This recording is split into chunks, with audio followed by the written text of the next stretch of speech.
Welcome everyone, this is Amer from U Council. Today we'll talk about judicial officers or judicial officials in Ontario, and the context of this discussion is that you can understand what is the role of these judicial officers and with respect to your civil matters or criminal matters in Ontario. We begin with the disclaimer that this course is not legal advice, so if you have any specific questions, you must contact a lawyer or a paralegal.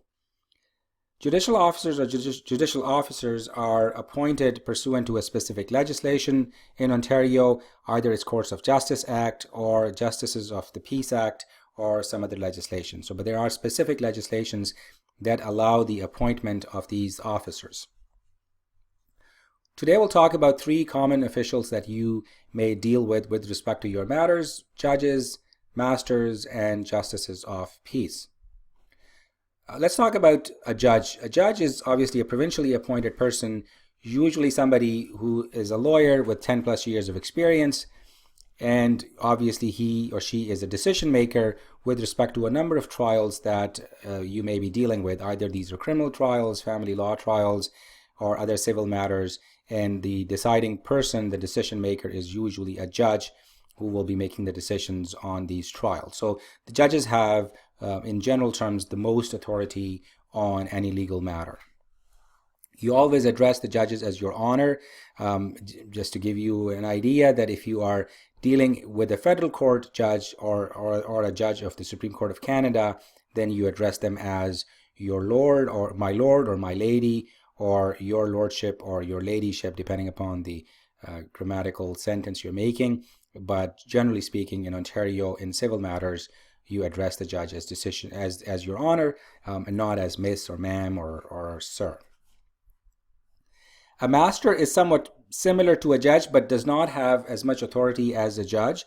They're also provincially nominated, mostly lawyers with 10 plus years experience. And masters usually, and they're mostly in Ontario, mostly in Toronto in fact, and then some in Ottawa.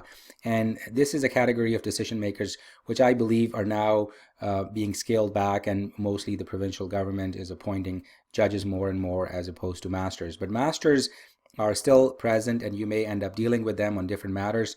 Masters deal a lot with motions of different kinds, pre-trials, construction lien matters, and whatnot. So they don't preside on the trials, but other issues they deal with, and so you address a master as a master, and not Your Honor generally. But sometimes, I get to, in circumstances, because I don't see masters that often, so I end up calling them Your Honor, which is fine, but master is addressed as master. Justice of peace is a category that you, as citizen, may deal or come across most. To become a justice of peace, you do not require any legal background. There may be lawyers, past lawyers, but may not. Generally speaking, as long as you have some work experience, either in paid capacity or as a volunteer, and you have some education, undergrad degree or a diploma of any kind, that is sufficient qualification to become a justice of peace. But generally speaking, these are individuals who have some participation in community, some sort of community service, or some sort of connections in the sense that they have provided service to community to get appointed as a justice of peace. So normally you will see justices of peace with respect to parking tickets, traffic tickets, provincial offenses, those kind of issues you are mostly dealt by justices of peace, and you address a justice of peace as Your Worship. That's the term to use, Your Worship. That term is kind of fading away, and a lot of people just call justice of peace Your Honor as well. But properly speaking, the term to address a justice of peace is not Sir or Ma'am, but Your Worship. So why should you know the difference between a judge and a master and a justice of peace? Most of the time, it's not an issue. Once you are presented before a decision maker by default, so whether your matter is going to trial or some other court process is happening, and by default you are presented to somebody who's a decision maker, then you don't need to worry about whether this is a judge or a master or a justice of peace, as long as you know that that person is the decision maker, and the only The only item that matters is that you know how to address that specific person. But in some circumstances, it's absolutely crucial for you to know the difference. So for instance, if you have to bring a motion in Superior Court of Justice in Toronto or in Ontario, the first thing you need to determine is whether you can bring the motion, you must bring the motion before a judge, or can it be brought before a master? Can the master give you the request that you are seeking through that motion? Because if you bring a motion that can be heard by a master and you bring it before a judge, the judge may not be too happy about it, primarily because judges have a very heavy workload of their own, and if this matter could have been dealt by a master, they would prefer that you would have gone to a master. So depending upon which judge you come across, they may grant you the order, or they may just send you out and bring the motion before a master.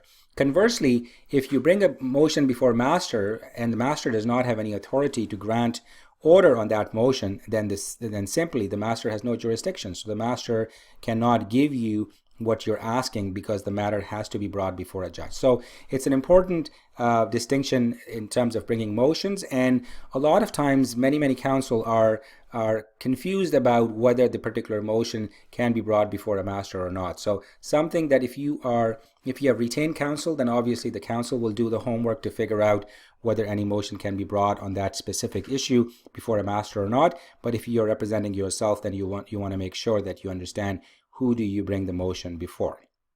And then obviously, as I said, it's important for you to know how to address the specific decision maker.